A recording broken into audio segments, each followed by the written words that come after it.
বয়স বাড়ে, চুল পেকে যায়, শরীর দুর্বল হয়ে পড়ে, তবু একটা বিষয় কখনো বদলায় না, বাবাদের মন। বাবা বৃদ্ধ হতে পারে, কিন্তু তার সাহস কখনো বৃদ্ধ হয়। আর আজ আমরা বড় হয়ে হাঁটতে গিয়ে হোঁচট খাই, তখনও তিনি পেছন থেকে বলে ওঠেন, ভয় পেও না, আমি তো আছি। আমরা যখন একটু কষ্ট পাই, একটু দুঃখ পাই, সাথে সাথে ভেঙে পড়ি, কিন্তু বাবা হাজার দুঃখ কষ্ট দায়িত্বের ভার নিয়ে চুপচাপ দাঁড়িয়ে থাকে। তার হয়তো পায়ে ব্যথা, হয়তো ঠিক মতো হাঁটতে পারেন না, চোখে ঠিক মতো দেখতে পারেন না, কিন্তু মন এখনো সেই আগের মতোই শক্ত রয়েছে। বাবারা ভেঙে পড়েন না, কারণ তারা জানে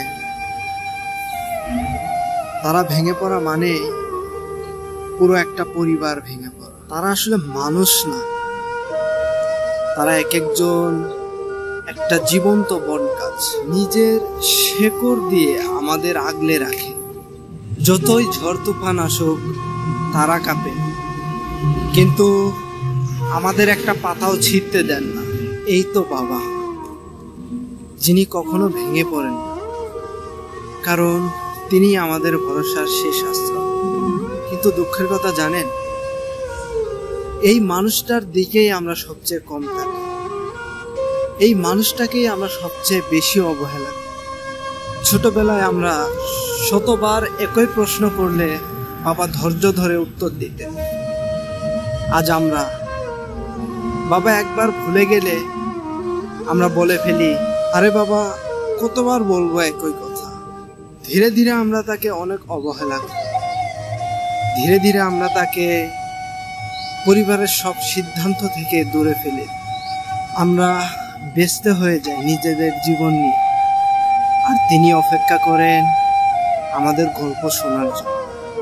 এক সময় আমরা বলেই ফেলি, বাবার বিশ্রাম দরকার, বাসায় কেউ থাকে না, খালি বাড়ি পড়ে থাকে, বৃদ্ধাশ্রমই বাবা ভালো থাকে।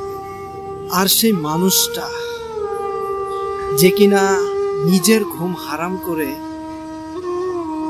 আমাদের বিছানায় ঘুমাতে শিখিয়েছে, নিজে না খেয়ে আমাদের মুখে তুলে দিয়েছে, সে একদিন কাপা হাতে বৃদ্ধাশ্রমের দরজা ধরে বলে, ভালো থেকো তোমরা।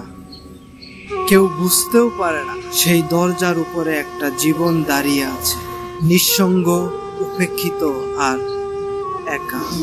যে বাবা কখনো ভাঙেননি, আজ একাকিত্ব আর অভিমানেই ধীরে ধীরে ভেঙে যায়।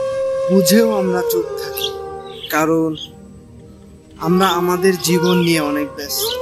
নিজের সুখের ঘরে ভিড় গড়া সেই মানুষটার কথাই না ভেবে, আসলে দিন শেষে সবচেয়ে বড় ভাঙা মানুষটাই তিনি হয়ে যান আমাদের সেই বাবা, যিনি মুখে হাসি রাখেন, চোখে লুকিয়ে রাখেন হাজার কান্না। বাবাদেরকে নিয়ে কখনোই বলা শেষ হবে না দুঃখ, কষ্ট, ভালোবাসা, কারণ তারা অতুলনীয়, তারা মহান, তারা মহান ব্যক্তি।